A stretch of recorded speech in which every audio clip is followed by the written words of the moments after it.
Hey YouTubers, I wanted to make a video just talking about some of the men out there that are not up to par and why we have to be so, I want to say, a little bit protective and discerning about our energy and who we give our attention to, because there are all kinds of people out there.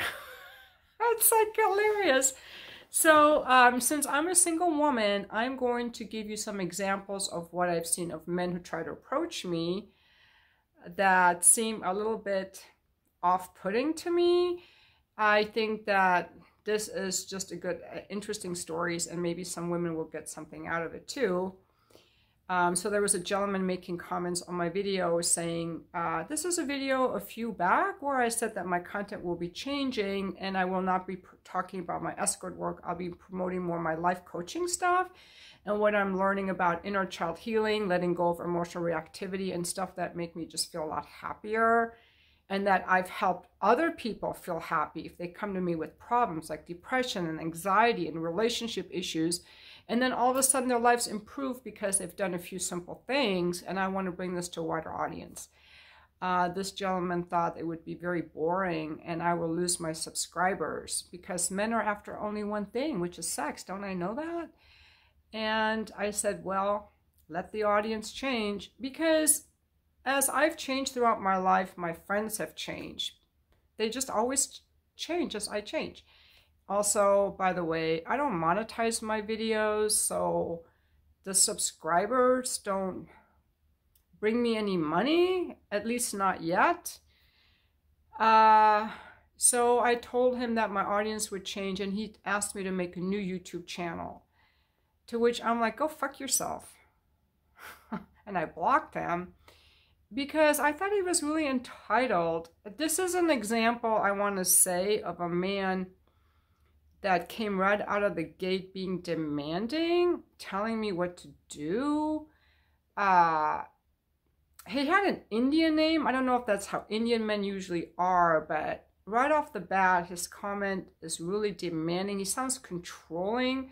He's not the kind of man I would ever take as a client or as a friend or someone to date. And because he's so entitled, he would never even be on my Just for Fans page, because a man like him doesn't value women enough to pay us for anything. He feels entitled to get it for free. Now, what's interesting, since I've done all these emotional release things, I don't feel triggered by him and like super angry, but I was like, are you fucking serious? Go fuck yourself. Like that. It wasn't like all this anger. So that felt really good to me. And you can tell, I think, that I'm not like angry, but I'm like, that's not really acceptable behavior. Then I'm on a dating website, and I have a really nice profile written, and I wrote in there that I like a man to send a message, not just a thumbs up, a like, or a smile. And most of the guys are just sending that. And I'm thinking, you know, whatever, I just delete them if they do that. But today I had a gentleman who left me a message, which wasn't inspiring at all. It was pretty short with a lot of exclamation marks. But I thought, let me just look at his profile since he'd written a message. And he's an attorney in San Diego. And he seemed like he had a good profile. He's looking for a woman who's emotionally available. I didn't like that he's looking for a lot of travel. I don't like to travel. And that he wants to only date one woman at a time. When men say only date one woman at a time, I hear possessive, jealous, controlling. And I also hear I've been cheated on. I don't trust women. You know, why would you say that? So that made me a little suspicious. But I wrote him a night, so I was going to tell him I don't like to travel. I think people should date as many people as they want until they're exclusive. So I don't think we're a good fit, but thank you for your message. But I didn't do all that because I'm really trying to work on, I thought that sounds like I'm pushing him away, and let me just be open. So I said, thank you for your message. Your profile sounds interesting. And I left it at that. I left it open. Like a few years ago, I would have had to close it out, but I left it open. I left myself vulnerable and available with that message. Thank you for your message. You sound very interesting. That was a big step for me too, you guys, to just let him have all the power. Because now I might have to wait days for him to reply. You know, he might not reply at all. So I felt kind of vulnerable doing that. He comes back right away with the message. Of course I'm interesting. I'm a fascinating man. And as your attorney, as an attorney, I'm going to recommend that you keep messaging with me, or that you stick close to me, or something like that. So I saw 3 red flags. He didn't say thank you. He made it all about him. He went on about how awesome he was. And I'm like, this is a fucking red flag for a control freak, a selfish person. Maybe a narcissist, I don't know. But didn't sound emotionally available to me. So I said, ooh, that's a lot of arrogance right there. I'm going to have to take a pass. And I deleted him also. I was really proud of myself for how I handled that. I think that stuff I'm doing is really changing me. I'm in a Facebook group with women, divorced women over 40. By the way, my Facebook profile is completely hidden. I have a picture of myself. You can see me, Sharzad Morgan. I don't have a friend button. The only photo you can see is my profile photo. It is watermarked, so there will be no more people who can catfish me. There are no more men who can send me friend requests. If there are any ladies watching this video who are on Facebook, I have like 900 friends on Facebook, and all but 6 are women. There's 6 male friends who I know from the coaching industry and so on. So it's a very safe place for ladies to share. And I've been doing a lot of posting and videos in there rather than on YouTube, because I don't have to worry about trolls or men wanting something for nothing. So I've been posting more in there. So if there are any ladies who watch my YouTube videos who want to be friends on Facebook, send me an email with your name and your Facebook link. I'll check out your Facebook link to make sure you're really a woman. There are a lot of fake people who try to friend me that are really men with fake profiles. So I'll check you out.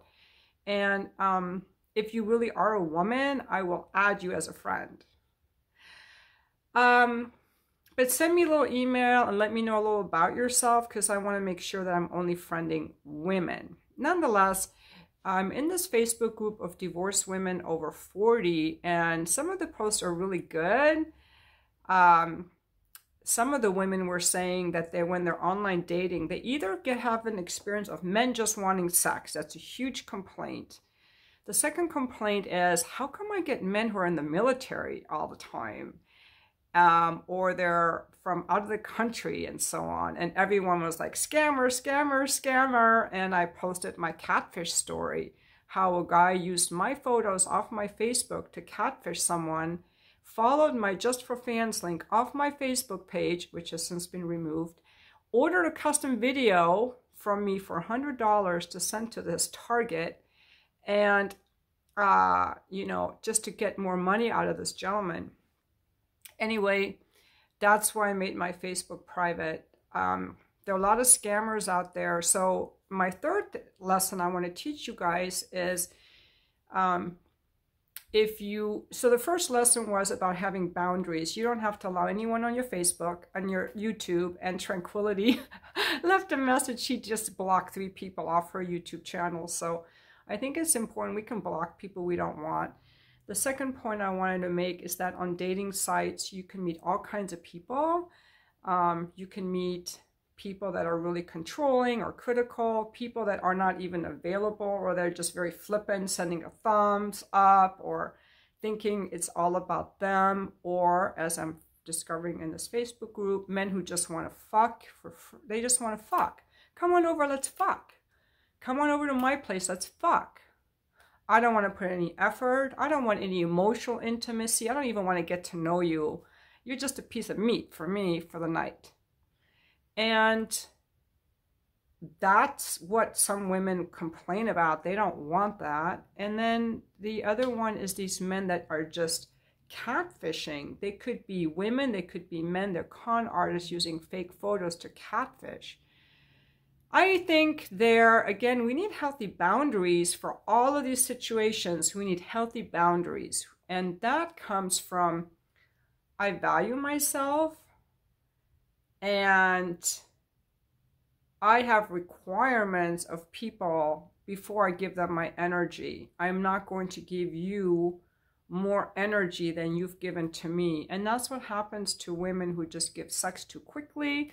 I think women should charge for sex, in my opinion, unless they're in a relationship. That's just what I think. I think that women are it can happen to men too, that they get catfish when they're so gullible. And if we don't have boundaries and value ourselves and feel deserving, it's so easy to give other people, to think that love comes from other people. Okay, this is the thing. Until you learn to love yourself, you think that love only comes from other people. And when you think that love only comes from other people, you will downplay yourself, you will people please, and you will fit yourself into this box to disregard your emotions, to not ask for things. You don't want to upset the other person because you're afraid they're going to leave. You start to do things just to get that other person to like you. Some of those things, I mean, they're so emotionally based. That's why emotional healing is so important. They're emotional based. Like logically, you don't know why you're attracted to these unavailable people or people who violate your boundaries or make it all about them. But I'm telling you, the more you start seeing that the love comes from here and you walk around as the source of love, then you can decide, do I want to be around this person? Does this person deserve me? And you're not looking like a hungry person in the desert for any shred of attention or adoration. That's the place to get, you guys. I think that women who are, I was watching a bunch of things about women who were sexually abused or violated. There was a sex worker who was killed in Dallas recently from a client. It wasn't a client gone rogue, but it was escalating violence situation. Apparently he had beaten her many times before and she kept seeing him. And she kept letting her friend know when she was seeing him. That's how the friend knew what had happened. And apparently this was like a very kind woman. And that's the other thing. These women who are very kind are such easy prey for abusive men. The super, super kind women. They're so kind, but they try to get love by giving love. They haven't learned to love themselves. They're so kind to everyone else, so they've completely disregarded themselves and abandoned themselves. And they think through loving other people they will get love. Something like that is all I can think of, because there are certain people that are easy prey, you know, for guys to just come around and fuck them. You know, after my divorce, I was easy prey for sexy guys who want one-night stands, because I was emotionally, I was in a weak place. I was emotionally needy. The last few years of my marriage had really, really triggered my some emotional wounds. They were so raw, and I was just reliving that stuff through hooking up with these young guys who would just blow me off. And I know I was super horny back then. I did it because I was so horny. But honestly, I think there's more to it. When we think we're really horny, I'm now questioning if it really was that, because they couldn't give me that great sex as I can give myself with a dildo, to be honest. I think I was looking for affection and touch that I didn't get. I was so depleted in my marriage.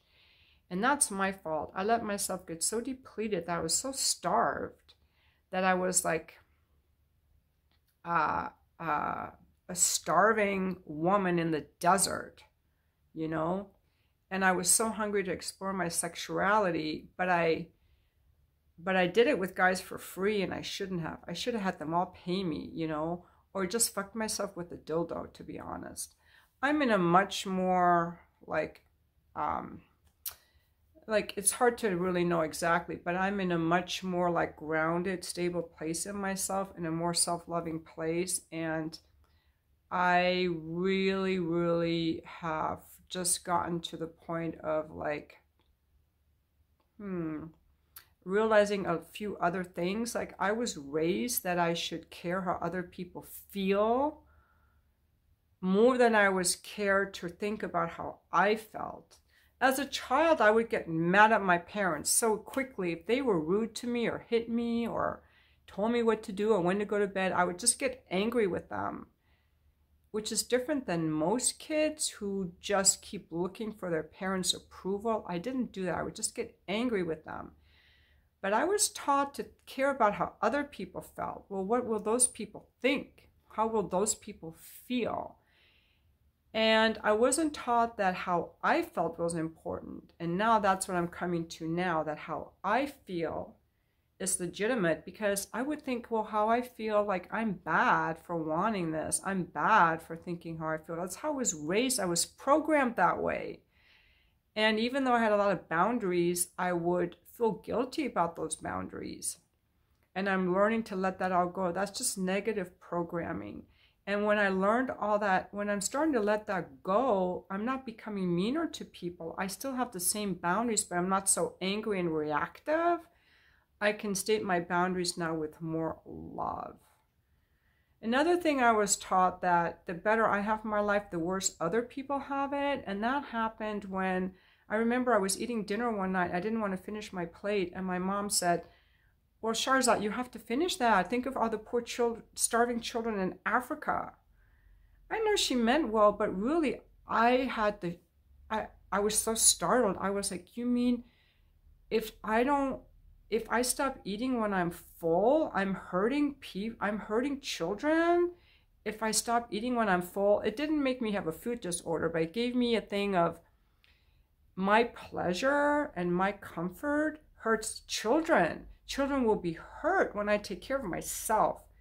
And that led me to have years of guilt for having an easy life, because when I have it good, I'm hurting other people by having it good. And now I realize we need people who are happy and peaceful and spreading good vibes, because the planet needs more good vibes. I'm just having like all these interesting insights and feeling like I should see this guy because, you know, he really they want to see an escort. I should be available same day. And then I got to feeling more and more like I'm not responsible for your horniness. I'm not responsible for your lust. I'm not responsible if you can't afford me. I don't even have to see anyone if I don't want to. I can stop doing this and do something else. I'm not responsible for men's lust or men's sex drive or men's entertainment. I'm not responsible for anyone. I'm not responsible for the lonely men on the dating website. I don't have to teach them how to talk to me. It's all in my profile, you know. It's like, I'm just into the space like, okay, what's showing up and do I like this? And there's a concept too, guys, of internal boundaries, which are boundaries we give ourselves. That's really powerful. So what's gotten me to this point is a lot of this emotional release stuff, which is in that Melanie Tanya Evans book, How to Heal from Narcissistic Abuse. And then also listening to a lot of these podcasts on inner child work. So I have a book on inner child work that I'm reading now. I'm going to start going through the timeline, doing my own stuff, because it's fascinating to realize like the way I've been responding is all based on stuff I was taught. And that's not really that helpful. Like, my parents were not the best experts on how to live life. And some of the ways I have of thinking about things are not really that helpful or useful. So, you know, I think that the travel through the human mind is a lot more fascinating than travel to faraway places. So to that attorney who likes to travel, I would suggest that he travels inside himself and finds out why he thinks he's so much more fascinating than other people. And how his life has turned out as a result, you know, for example. Anyway, I just wanted to make this video about the boundaries, because today I read about that sex worker who was murdered by a client she'd seen who was violent over a period of a year, and she kept seeing him. So I would suspect she had some childhood trauma and abuse that she kept reliving, and she probably didn't know how to get out of it. And the way you get out of the stuff is you do emotional healing, you guys. And also, I came across a YouTube video yesterday from a woman who was almost murdered by her football player boyfriend, Chad Wheeler. He almost murdered her in January of 2021. He choked her twice. She became unconscious. And when he saw she wasn't dead, he said, "Oh, you're not dead?" You know, and she said that he had no history at all of being violent. But I question that. He did have a couple other police incidents, but I'm wondering if in any time he asserted control, or if she was like one of those people who gave her power away by wanting to care about, because she cared about other people more than she cared about herself. Because what she's, a lot of times when I watch her interviews, she did say quite a few times, it broke my, more painful than the surgeries I had was knowing that my niece and nephew thought they were going to lose me. So she's, again, more worried about other people than herself. And I think that I watched a lot of her interviews. She also said when she was carried out of the apartment after he had almost killed her, it broke her heart to see the neighbor's boy looking at her like she thought she scared him, and to see her dad so upset. She was worried about him. So even while she's almost near death, she's more worried about the neighbor's son, her dad, and her niece and nephews than herself. And again, she's this very sweet woman, but I kept looking for that. What is her hook? Why was she, could this happen to anyone and even me? But I think that this beautiful woman, as she does her healing, I think she'll discover that she didn't love herself enough. You know, she was always worried more about how other people felt. I'm guessing, I'm not analyzing, I'm not a psychologist, I don't know her. I think it's very dangerous when we start thinking about how other people feel more than we care about how we feel. Because we're taught that if we care about how we feel, that we're going to be selfish and rude and mean. It's a very negative lesson that a lot of children are taught, and a lot of children are raised in homes where they have to really pay attention to how their parents feel, because their parents have volatile moods, and so they've learned to be really sweet and quiet and nice and perfect so as not to ruffle the feathers, or they think it's their fault when their parents argue, so they try to be really perfect and have no needs at all. Or they were parentified, they had to take care of the house and the siblings while their parents worked all these jobs. So they had to take on adult responsibilities instead of being parented. They had to be parents.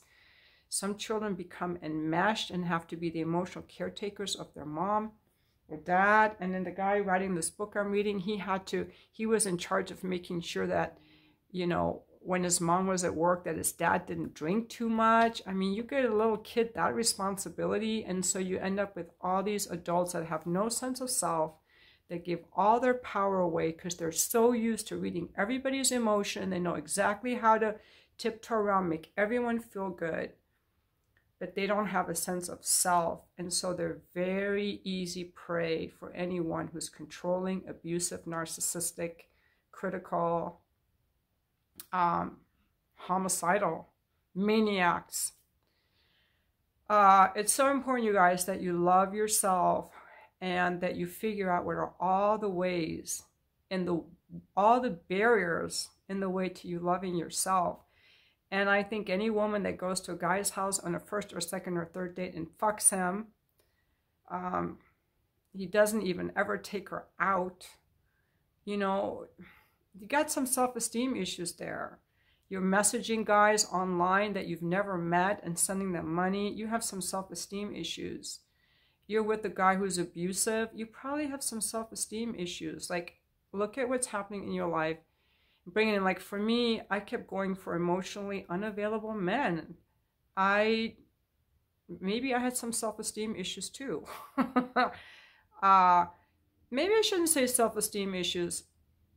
I had the idea that love comes from outside of me, that someone else gives me love or gives me sex or affection. I was looking for affection outside of me, but affection is really a form of love, because honestly, if I just want touch, I can get a massage. I can do this to myself. There's something else that we're wanting from other people. And I was looking for that kind of affection outside of myself. And now I can give that to myself by how I talk to myself and talk to my inner child instead of being so critical. It's just to speak nicely to myself. I shouldn't say self-esteem issues. I should say abandonment, self-abandonment. I think a lot of us were taught to abandon ourselves, or we had to abandon ourselves to survive powerfully in our childhood homes. But the tools that work for little children that are controlled by these horrible, imperfect, or well-meaning adults are not the tools that work for adults. And they're not no longer necessary. They often can hold us back as adults. So we need a complete different set of emotional tools and beliefs as adults. If we just become adults with the same set of beliefs and ways of reacting and handling emotional things that we had as children, that doesn't work very well, because as children we had to subdue ourselves to make it, and that was painful. We had to repress our emotions and our needs and our wants. To some extent, all of us had to repress our emotions, our needs, and our wants. And as adults, we have to let that all go. We have to feel our emotions, and including all the ones that were repressed, because we're still acting on them if we haven't felt them and looked at them. And often just realizing where your beliefs came from can also just release them. If any of you guys want to do coaching with me, I have 1-month coaching programs. I lowered my prices. It's going to be $500 for 4 one-week sessions. We do it over Zoom. And you can also email me between sessions. And I'm going to offer a money-back guarantee. I am that confident in my coaching. But this isn't just a pitch for me to do coaching. I just really want to share things that I'm learning, and you can use the same books I used and the same stuff and find your own way through. I'm not a savior. Don't put me on a pedestal. I'm just a person who's learned some tools and tips and techniques that I use with people. Sometimes it's nice to work with someone so that you have someone to bounce ideas off of and interact with and be held accountable. But I don't want people to think they need me or anything else, okay? Because you can certainly do this all by yourself. But I love what I do. I love working with people. And anyway, I'm going to go out with one of my friends tonight and one of my girlfriends. And I better go now because she should be here any second. And thank you so much for watching my video.